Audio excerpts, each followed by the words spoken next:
is nothing wrong with your podcast streaming service. We now control your device. This is not a test. This is Podcast of the Paranormal. Close your curtains and stay away from your windows. Lock your doors, turn off your lights. Get your snacks and drinks ready. Get to your basement or attic. The podcast is about to begin.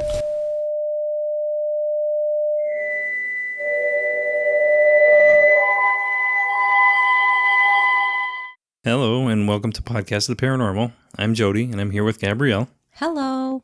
Jeff is not here with us tonight. He's not able to make it. He's not able to make it.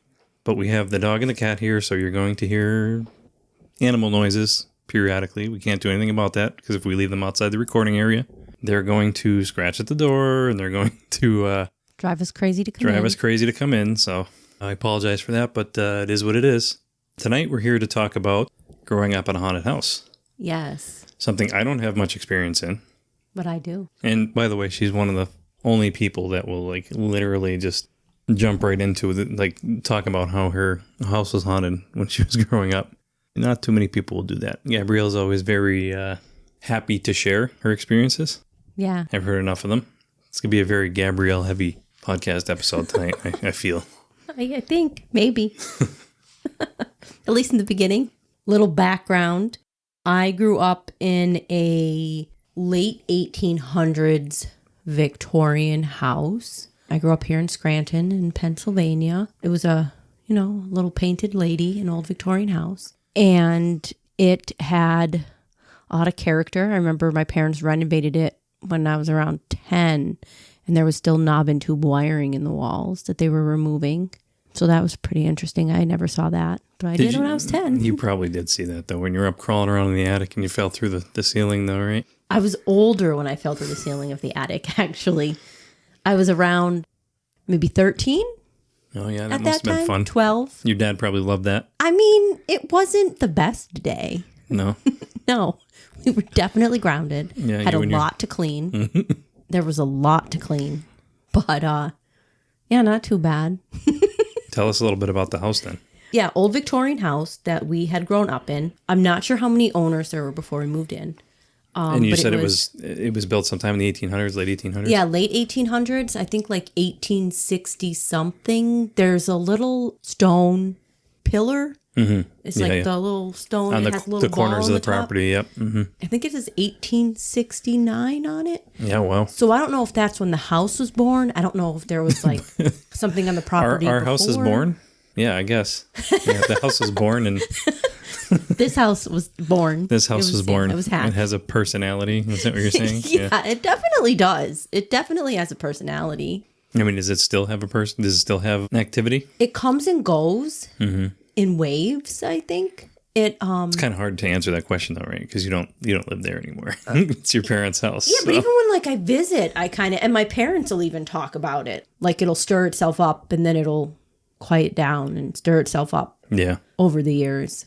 So has your mom had any experiences? She's had experiences, yeah. Yeah, do you want to share any of those with us? Some of them are hers, yeah. Yeah. I could start right from the beginning. Yeah. So one of my first memories actually is of when you came up the stairs, my bedroom was to the right. It was the first door right to the right that you would see at the top of the stairs. Right outside the bedroom door, there was a mirror on the wall. And you could see right out my door. You could see right to it. You could see right into the mirror. I would be playing in my bedroom. And if I would look out of my door, there would be a man standing there. Sometimes I would be able to look at him directly. Sometimes it was only really out of the corner of my eye or he'd be gone. Yeah, which is a thing, right? Yeah. You're always catching glimpses of figures out of the corner of your eye. Right. We were only able to see them out of the corner of your eye. Mm-hmm. So I had learned to study him out of the corner of my eye. He was probably a middle-aged man, maybe 30s, 40s, 50s. He had a tan suit. It almost maybe looked like it was velour, not quite cotton or polyester, but almost it was a little bit of velour or velvet or something. Any facial features? Or was it not? I mean, I can see his face when I close my eyes. So what I mean is did he have a beard or facial hair? He might have had a mustache. Okay. He had dark hair, almost black hair. Mm-hmm. He kept it really short. He kept it short, like he was going to get his hair cut. But he had short, dark, almost black hair. He would just watch me, never really interact, just kind of watch for a little while. More of like an observer. Yeah. Yeah. I didn't bring it up till I was an adult. I was maybe early teens. Okay. I was about 5 or 6 when this happened. Yeah, he would just watch me play. I brought it up to my mom, I think, and my dad when I was maybe like early adolescent, like 10, 12. And how did that go? Because I could imagine your dad like right away saying, you didn't see anything. Yeah, I said this man used to watch me play outside of my room. The man in tan.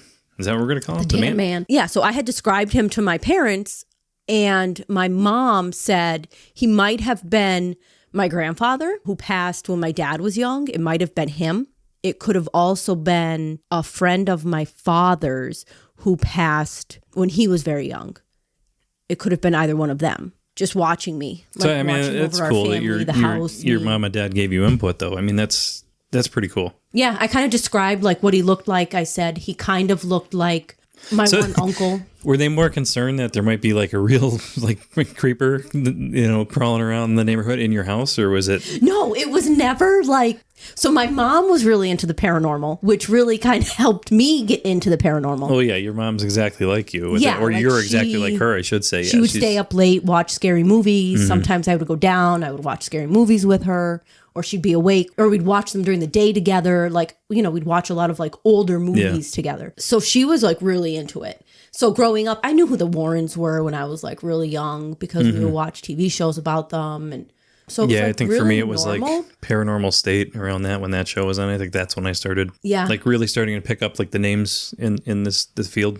So. And I was probably like 6 to 8 years old. Yeah, you're way younger than me. An adult. Yeah, but I was like a chicken shit though when I was growing up because I didn't like anything scary. I didn't like any scary movies. I remember sneaking, watching Killer Clowns from Outer Space and being absolutely terrified, not being able to sleep after watching it because that's what you do when you're a kid, right? Mm-hmm. You're not supposed to be watching it, so you sneak it. Yeah. Change the channel real fast when your parents come into the room or whatever. You watch it like hiding behind the couch when your parents are watching a scary movie. Yeah, my parents were not. They weren't really scary movie people.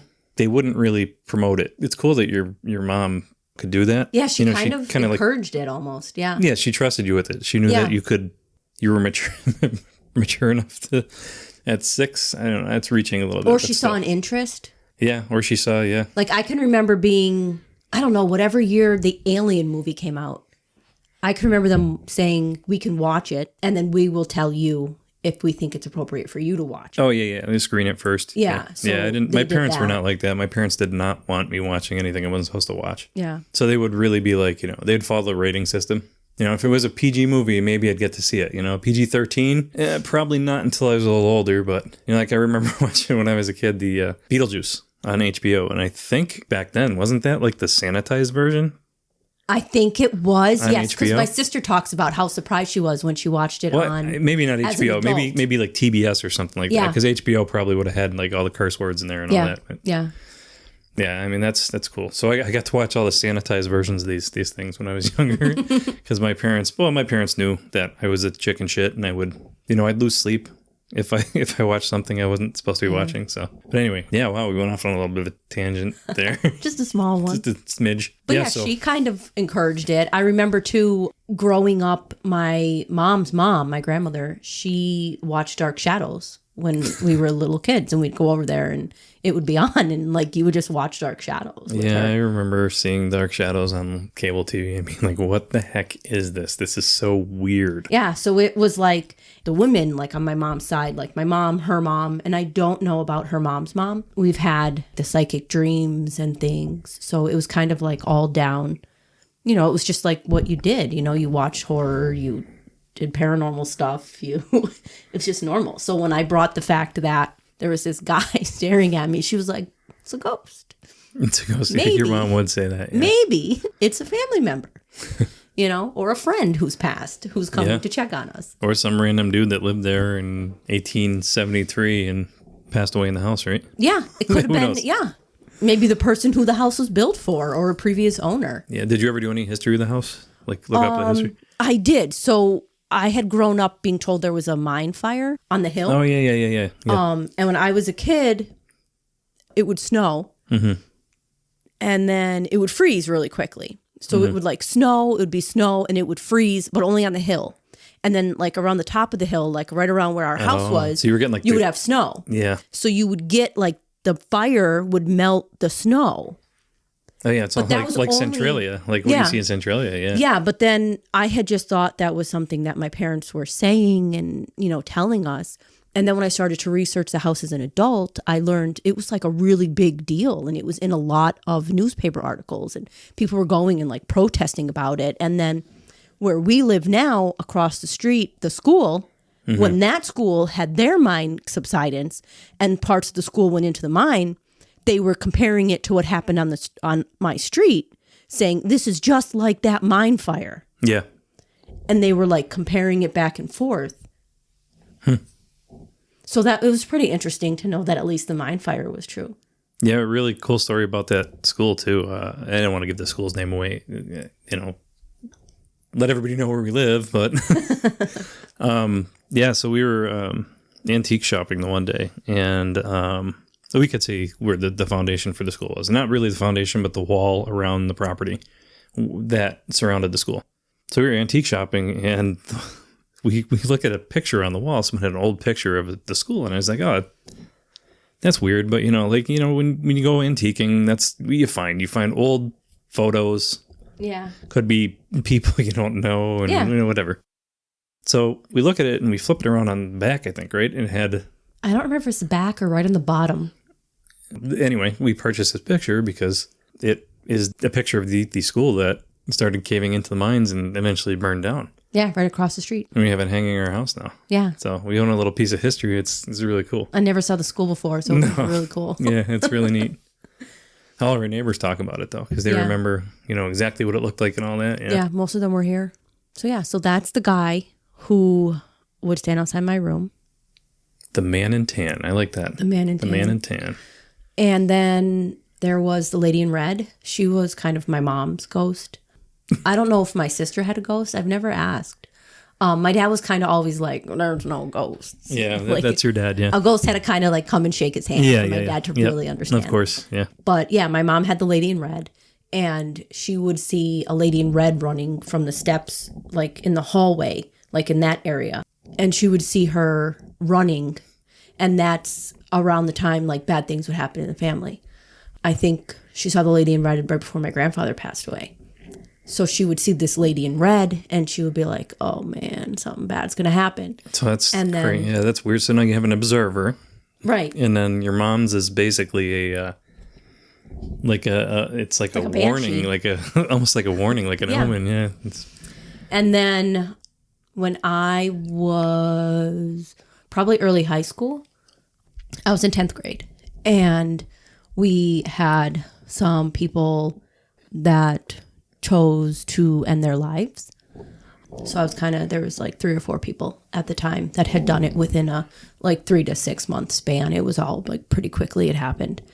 And it was a lot. I mean, it was a lot. Like some of them, like I knew personally, some of them I just were in the same school as me. Some of them lived like locally, but were in different schools, but it just kept like adding up. It became a lot.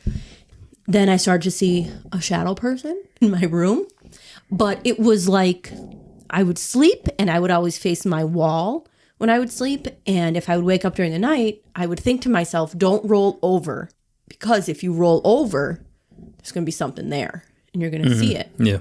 So don't roll over. And I would just lay there and face the wall and just kind of feel like it was there watching me, but never look. So one day I did look and I saw it.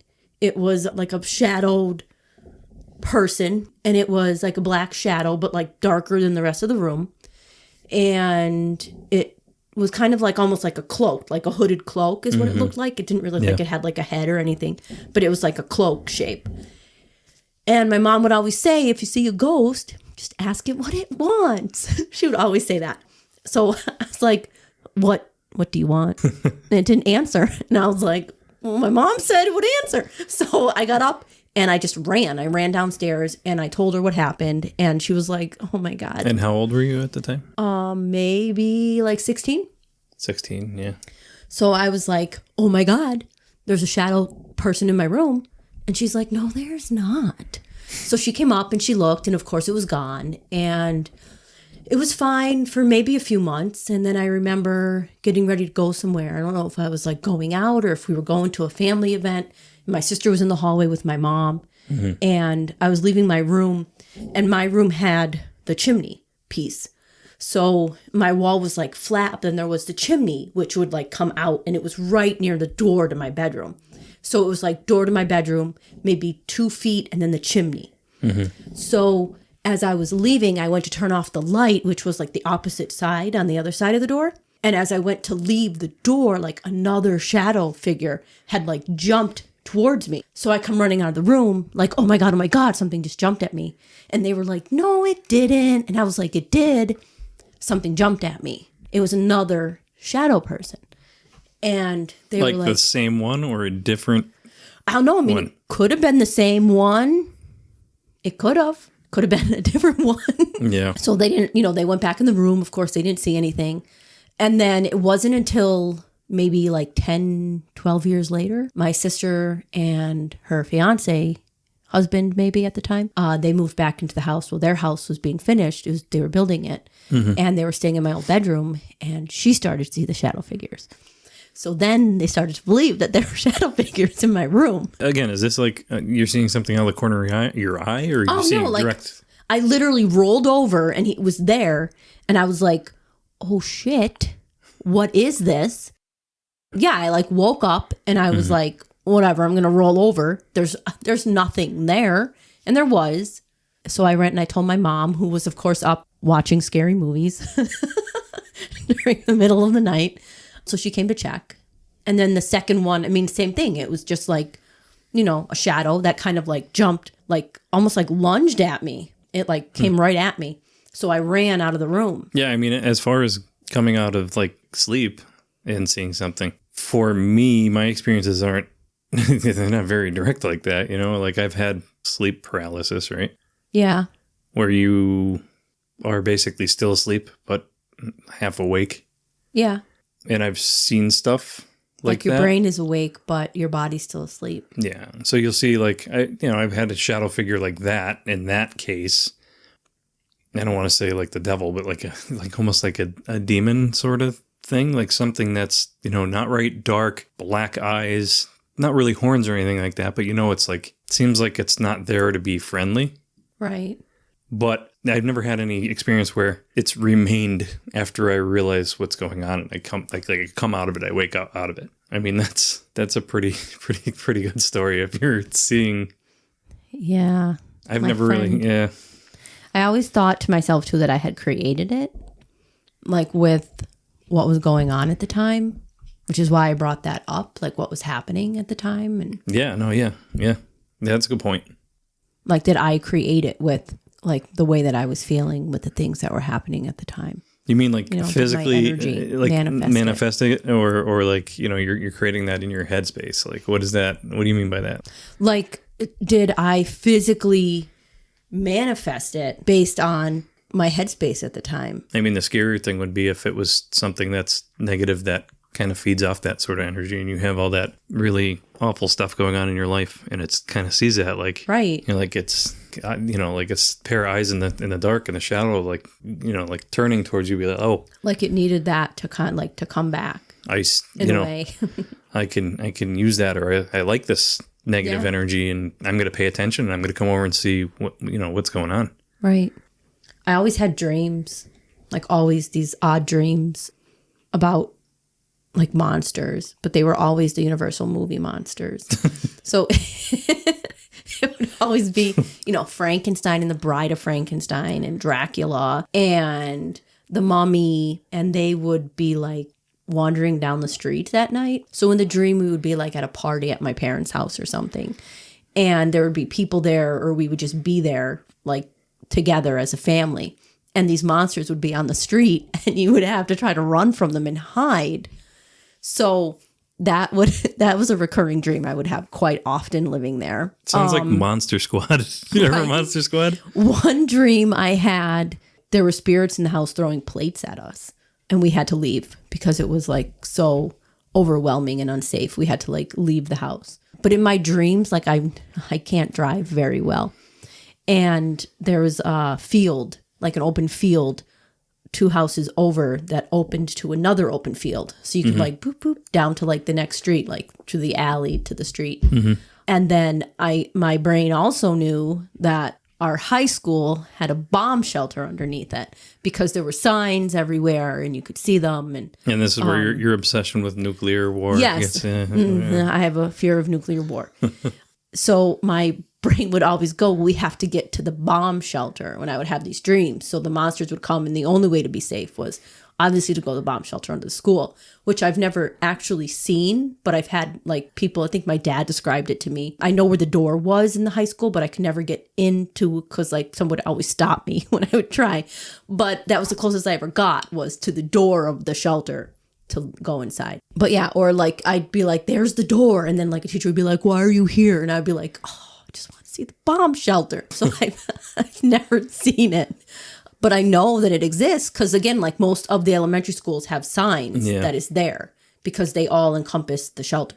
So, yeah. So in my sleep, in my dreams, I would always relate to the bomb shelter. So many dreams.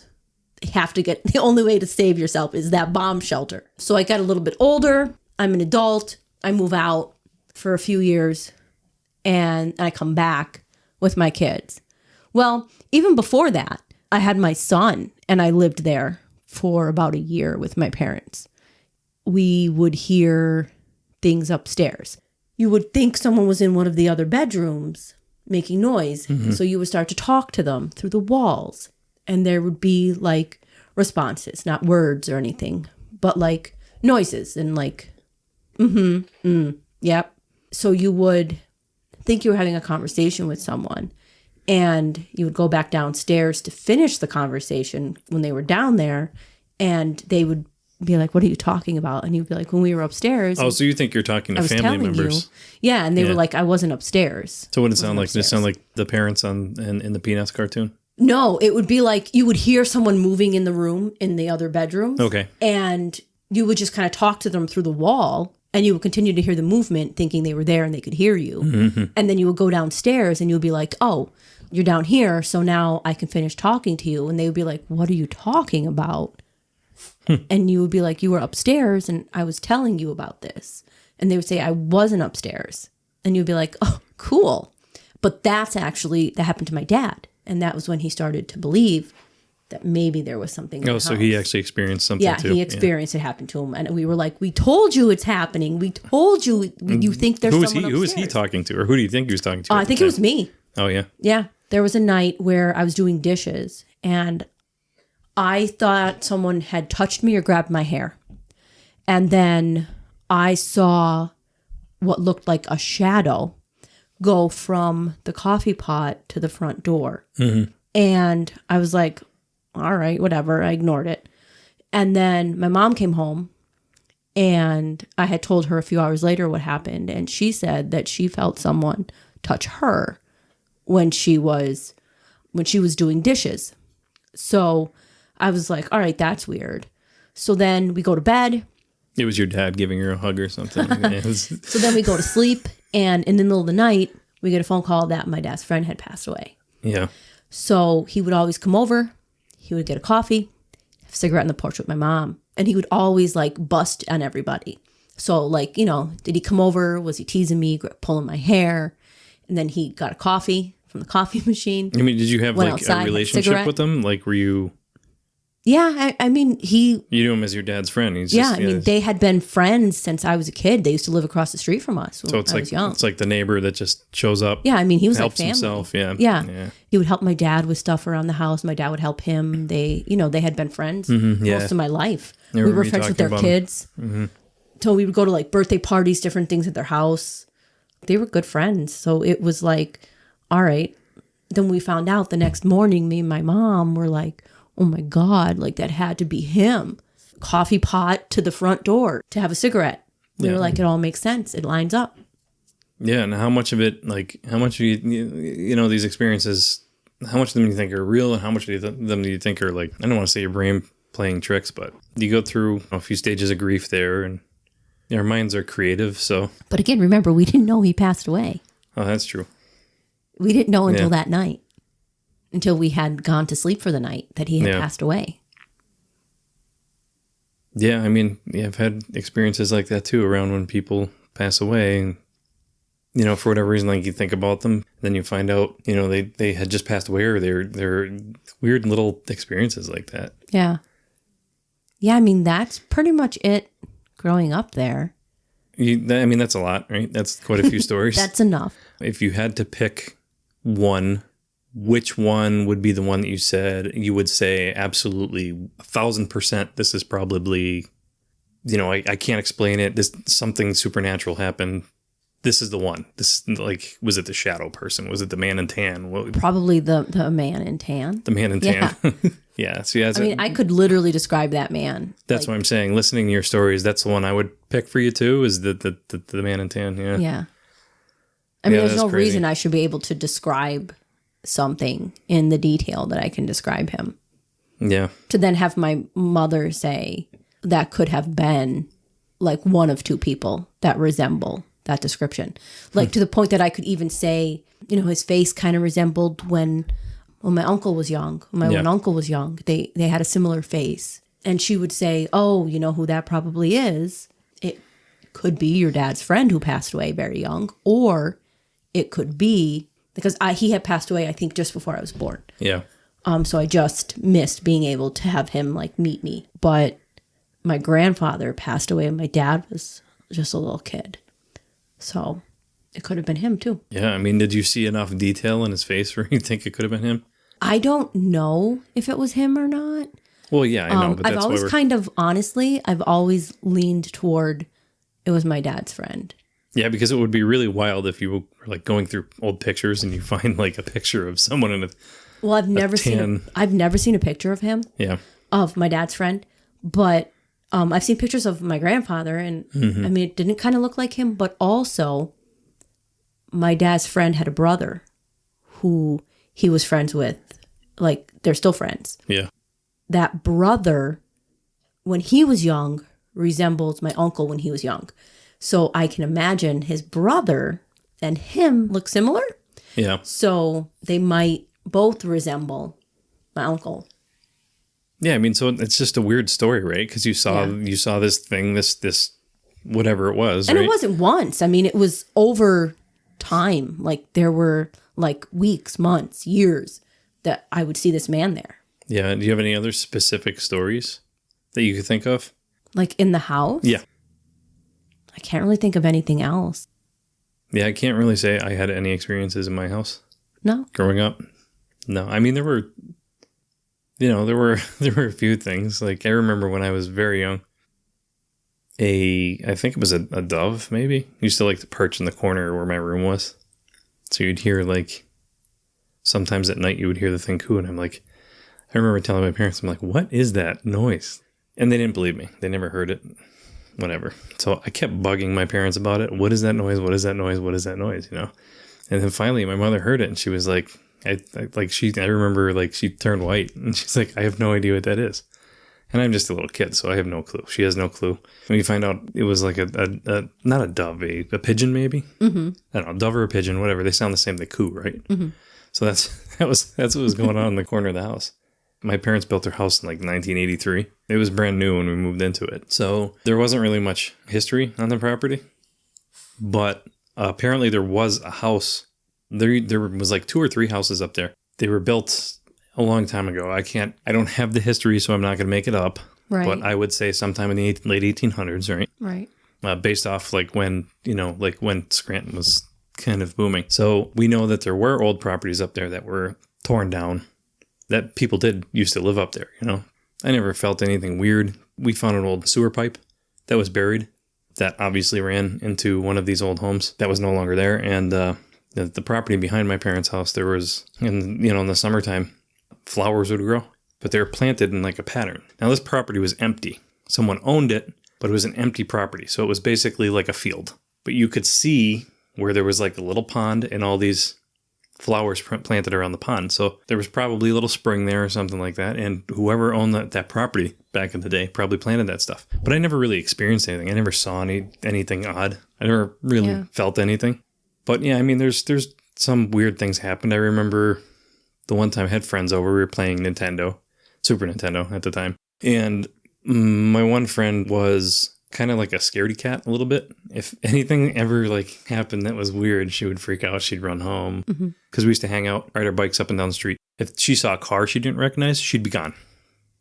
Hey, where did so-and-so go? She took off on her bike. She's gone. She ran through, rode through the neighbor's yard. She's gone. So the one time we were in the basement playing Nintendo, like I said, and there's an exercise bike down there that my parents used. Two people were sitting at the Nintendo and we had a monitor, right? Because you can't hook the Nintendo up to the TV. Why? It'll ruin your TV. It'll ruin your TV, yeah. Yeah, our parents were really big on that. Yeah. You get the screen burn in and all that. And because TVs were expensive back then, right? You paid like, $500 for a 24-inch picture tube, right? Yeah, so I had two friends sitting there playing Nintendo, and then the exercise bike, the pedal started moving. Mm-hmm. And we all looked at each other and we're like, wow, that's really weird. And, my friend, the scaredy cat, gone. Out of the house. Gone. There was a swift breeze, a slamming of a door. She was gone. So, I mean, really growing up, that's really the only experience I have. I'm sure other things have happened that, as a kid, you just shrug it off and say, oh, that's weird. Right. Or it becomes like normal. But, I guess you just kind of forget about it, right? Yeah. So. What about when you are in my parents' house? Yeah. And you're at the bottom of their stairs? Stairs are a really weird thing for me. Yeah, I don't know. I sometimes like if I'm in someone else's house and I get like that feeling that I'm being watched, or I get, like that creepy something's following me, or for me it's always around like stairs. But what about at the bottom of their stairs specifically? Are we talking about the basement? No, right in the hall there. Yeah, I don't know. It does feel weird there. Because we've always, me and my sister, especially at night, like you're running up the stairs. Like they have right. Yeah, you're doing the thing. The bottom of their steps is a door to go to the front of the house. And right next to the door. That's the foyer area. Yeah. Or as you call it. What is it? Foyer. It's in the foyer. Yeah. So there's the door, and we really should take comments about that. What's the correct pronunciation? Foyer? Foyer. Or foyer. And right next to the door is a coat rack. But I'm from Scranton, so like we have people that say toilet. Creek and crick. Creek. Yeah, the creek and crick. It's not a creek, it's a crick up here in Northeast PA. And so there is the coat rack there, and it almost feels like you're about at the bottom of the stairs, like something is going to come out of that coat rack. Yeah, that's the area. And get you, and you have to like run up the stairs real quick. So we would always run up the stairs, me and my sister, especially in the dark. Yeah. And you'd come down the stairs and you just kind of stare at the coat rack and be like, not right now. Of course you are. It's creepy. You got a hat on the top of the thing and it's like a long coat rack. Oh, that one. Yeah. Okay. And it has like a shelf on the top and it's like mounted to the wall. So there is one other thing that used to happen, but mostly to my parents. So when me and my sister were teenagers. And your mom would just tell you this stuff just to scare the shit out of you? Well, no, she would tell us like when it would happen. So she would say that we would be out, my sister and I, and she would think one of us came home. And my sister especially was like elephants coming up the stairs, right? So loud. So they would be in their bedroom and they would hear someone come like running up the steps, and they would think my sister or me came home, and they would look, but neither one of us were home. Oh, so yeah, okay. Phantom footsteps. Yeah. What about here in the house where we live right now? Yeah, so I guess we have some shared experiences. Yeah, we do. So our city has a really bad, I guess, record-keeping system. When we moved into the house, we had people telling us it was built in the 70s. All the records say it was built in the 60s. And there's even more records. Gabrielle found that there was another house on this property at one time that was torn down in, the 50s? Probably in the late 50s. Late 50s? Yeah, so a lot of stuff going on there. And honestly, our best source for the history of this house is our neighbors. Yeah. Because I am fairly certain that this house was built in, was it 1972? I think everything says like sometimes in like the mid 60s. Yeah, mid 60s, right. But then we found out that the property was purchased in the mid 60s. Yeah. And they were looking to build on it because there had been a mine subsidence nearby, or there was a Again, the school across the street. well, the school is like had really the mine across the street, issue. so it was maybe maybe the house that was here was unsafe. was unsafe. But I mean, it's all alleviated now. They flush the mine, they fill it, and no one really has any issues anymore. The joy of living in a coal town. Yes, I do have mine insurance though. Yeah. I will gladly pay that $120 a year. Yeah. So if my house goes into the ground, Yeah. they could build me a new one. Like that movie, or like The House of the Fall of Usher. Oh, sure. Is that what it's called? Are you talking about the series? No, the Edgar Allan Poe story.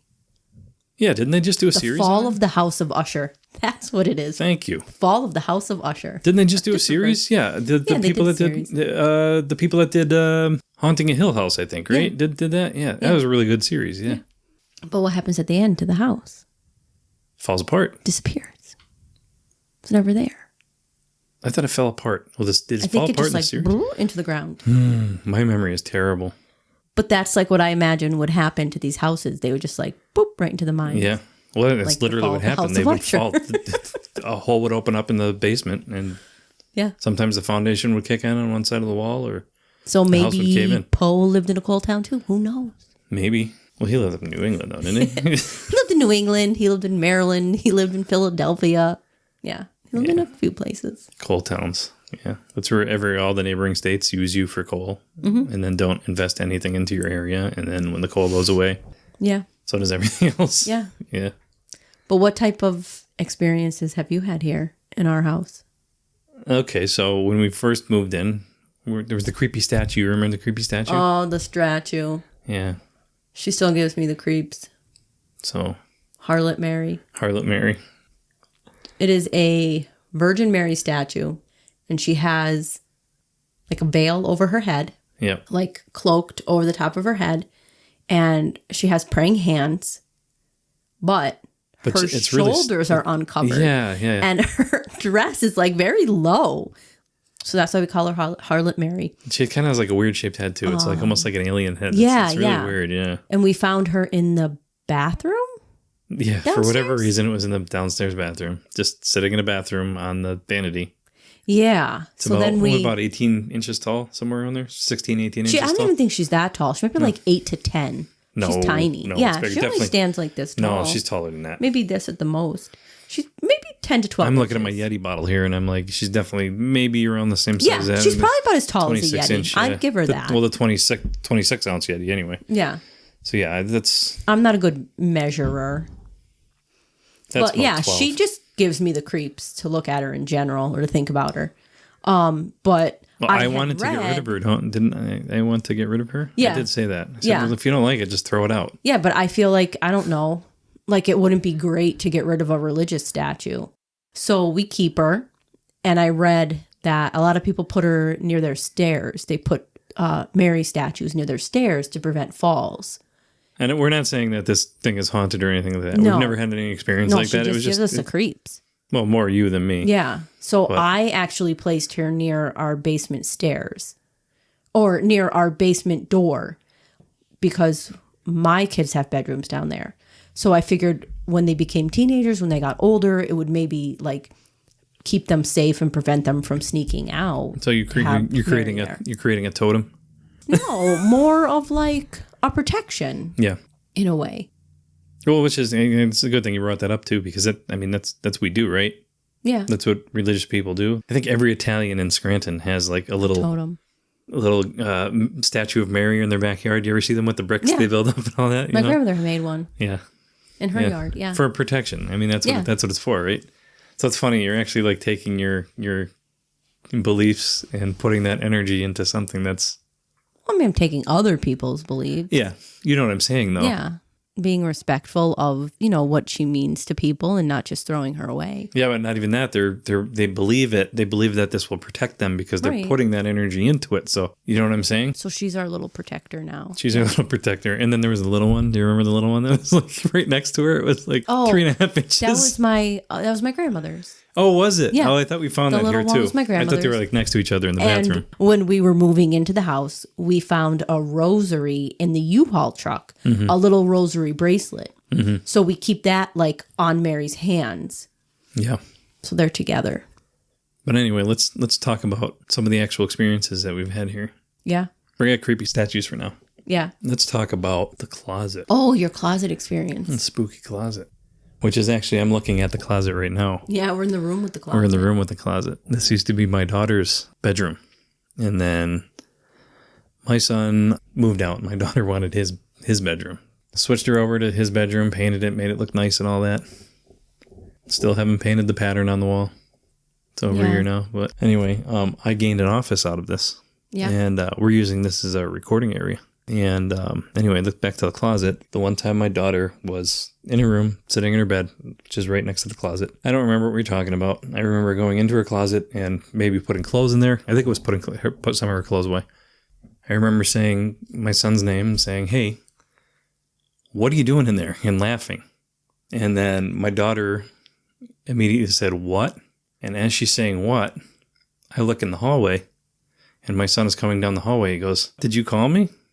So I literally saw someone in the closet. A little boy. A little boy. I thought it was my son. And then confused the heck out of both my kids. And then said, basically, don't worry about it. It's nothing. I'm seeing things. And we didn't tell your daughter for a number of years because we were afraid that she would be afraid to sleep in the room. Well, yeah, she was too young to understand that. Hey, what would my dad see? You know what I mean? She was only like, she's probably 4 years old, right? Right. So yeah, that was weird. I won't forget that. But clear as day, I swear I saw my son in there. Or someone who looked like my son, you know? And then my daughter and I were in the basement one day doing projects on the Cricut. And we were sitting on the floor in the front room. And we heard a little girl laugh in her bedroom. And we were like, oh, what was that? We just kind of like laughed it off. And I remember my daughter being like, it's not funny. I have to sleep in there. Well, yeah, because it could have been anything, right? You were thinking, oh, it's a TV in the distance or something, or someone's phone going off or something like that, right? My daughter and her boyfriend might be fun to come on the show to talk about the things they've seen here, too. Yeah, well, they still talk about the giggling, and the giggling, Yeah. Now, do you see the things out of the corner of your eyes? I do. Yeah. This is the first... Because you don't talk about it much. No, but this is the first house. I mean, I've moved my fourth house now, I think, right? Yeah. Yeah, I see stuff all the time. Like I am positioned against the front wall. To the left of me is the hallway, the main door out of the room with the hallway. And it's pretty common that I see stuff out of the corner of my eyes. Or my eye, it'd be my left eye, in the hallway. And I always think it's like one of the kids walking up and down the hallway. The things that you see, are they only people, or do you sometimes think it's one of the cats? I know when it's the cats because it's low to the ground. Okay. But sometimes have you ever seen something that you thought was a cat but wasn't the cat? Yeah, all the time. Yeah. Yeah, with the cat. Okay. Yeah. I see cats all the time. So you see a good mix, right? Oh yeah, yeah. Animal. Okay. Yeah. Like I could tell when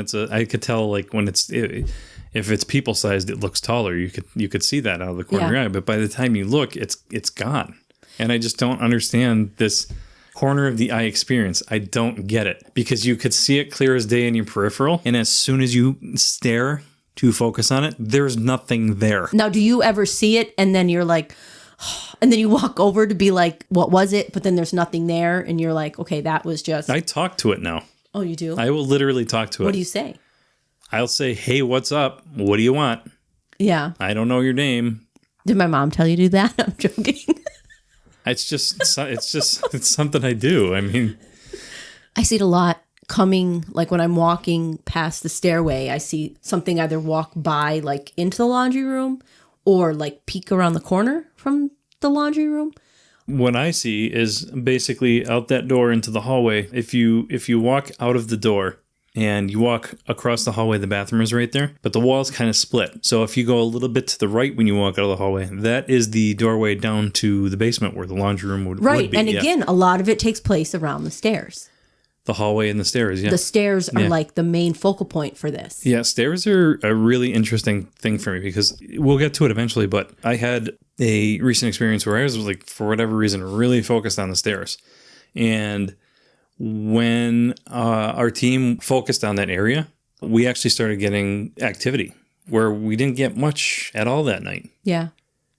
So, and stairs are an interesting concept, right? Because it's a transition space. Right. You're looking at that liminal space. Yep. It's in between. It's like you're going from one floor to another. You know what I mean? So it's kind of like it's a transition space is what it is. And when you remodel a house, right, you don't really touch your stairs. They're kind of like the one thing that stays. It stays, yeah. Well, I mean, most of the time, right? Yeah. That's not always the case. No, but typically, I mean, you might put something over that existing part of the stairs, but you're not really changing, like, you know, the bones of the stairs. Like, they're pretty much staying. That staircase is typically staying. You think about things in, you know, outside. You think about a bridge, right? And you look at folklore and mythology, and who lives under the bridge? A troll. And the troll. The trolls live under the bridge. And then, again, bridges are, that's a passageway liminal from space, yeah. one side to the other. You're crossing land over, you know, sometimes water. Yeah. Over to another part of the land, you know? So, like, if you look at stairs in that way, I mean, stairs are a transitional space. You know, there's a lot of activity, a lot of traffic. Yeah. You have to think about that. Same thing with bridges, right? Yeah. A lot of traffic on bridges, whether it's cars or people walking across, you know, horse and buggy, whatever. I mean, there's a lot of activity. Now, do you see whatever spirit could be climbing? It doesn't really walk up the stairs. It like crawls up the stairs. Do you see that? No, that's just my. No, that's my friend. Yeah, that's your I'm friend. so lucky I get to see it. No, I don't. Is it your son? Are you sure it's not your That's son? what I do think it is. Like, Yeah. it almost seems like it crawls to the top of the stairs and it like peeks its head out around the corner. Why would you? All right, so just to explain to the audience here, why would you say something like that is your son? Give us a little information about your son. Because he'll do things like that, and he'll think that if if we're coming into the room with him, he feels like he has to leave sometimes. Yeah. So like if he sees us up here when he's coming up here, he'll go back downstairs. Yeah. So it's like he's peeking out to see if someone's up here. I will see something that seems like it crawls to the top of the stairs, like down low. Like, so are we talking like an animal, knees. like a cat, or No, a person. a person? So that's terrifying. Yeah, it is. So it will crawl like almost like on his hands and knees. And by the way, folks, this is the first time I'm freaking hearing about this, so this is great. On like his hands and knees to the top of the stairs. And then it almost like peeks around like the corner. She's making a motion here, and it's like she's up on her front appendages and with like making like claw. Yeah, like it's climbing the stairs, and then it gets to the top, peers around, and then I catch it out of the corner of my eye, but then when I look, it's gone. You're a weirdo. I mean, I don't know what it is. I don't know. What about the kitchen ghost? Oh, our kitchen ghost. We call this. I'm good. This is our house spirit. Yeah, it's our house spirit. Yeah, I think the kitchen ghost is the house spirit. Yeah. You know how people talk about... well, we literally did. Like, we did like a guided meditation the one night. Yeah. From another podcast, right? And I think I came to terms with the house's eyes were the kitchen window, I think. Yeah. Yeah. But yeah, we have a kitchen ghost who likes to knock things out of our dish drain where we put our wet dishes to dry. Well, the dish rack. Yeah, the dish it rack. will like take out like Tupperware containers, spatulas, anything. It'll just knock them on, like fly them out onto the ground. And the interesting thing about that one is everybody in the house Yeah, we've all experienced it. experiences it. And sometimes we're all together and it happens. Yeah. We'll be having dinner, which Yeah. is like right across our dining room table would be right across from the kitchen, and something would fall out. Yeah. You know, I'll give it, you know, Sometimes things fall. sometimes things fall, you know, like, Yeah. but it happens a lot. And they like raise into the air and just drop. Like they don't fall. They raise out of the drain, out of the dish rack, and then they just drop. Here's the thing about that. That I could say I've never experienced. No. I see stuff drop all the time. It happens all the time. It literally happens all the time. Yeah. It's the only place in the house that stuff falls on its own all the time out of that dish rack. The girls the one day. I was going to say the girls hate it the most. Was it a spoon Yeah, it was a spoon. or a spatula? It was, yeah. they saw it fall, and they said, yeah, I mean, what do you mean? What did you see? Like, we see things fall all the time out of there. Like, it's our kitchen ghost joking around. They literally said that this thing raised itself into the air and dropped to the ground. Yeah.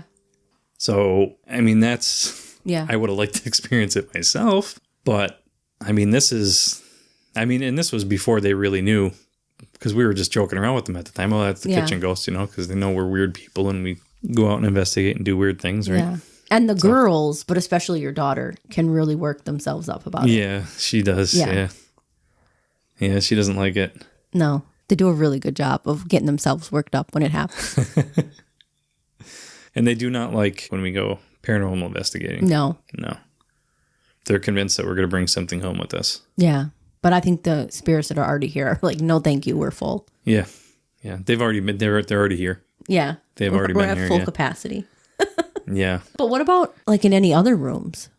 Like our bedroom doesn't really bother me. No, not at all. Nothing in the bedroom. Mm-mm. I don't even have like weird dreams like I did. It's just the one area between the hallway, the stairs going down to the basement. The basement, where the laundry room is, and the kitchen. Yeah. It's all like that area. And then of course the giggling that happens in the basement. Didn't we just hear a noise? Was it today? Yeah. What was that? Oh, was it? It was almost like music. Yeah, it sounded like music. Could have been something outside. Who knows? Yeah. Yeah. But there are noises. It's an old house. Yeah. So we get a lot of pops and ticks and that thing that happens to the back deck when the water freezes between the boards and the boards pop. And it makes a big boom. It sounds like a shotgun at 3 a.m. Yeah. Boom. Yeah, that's scary. Wakes us up. Yeah, that's fun. Mm-hmm. Do you have any other experiences here at the house? No, not really. I mean, the kitchen ghost is our that's our big one. Mm-hmm. Yeah. It's just really weird. I mean, it could be anything really, but it's just weird. Everybody experiences it there. It's the only place in the house where like stuff keeps falling and stuff keeps happening. Yeah.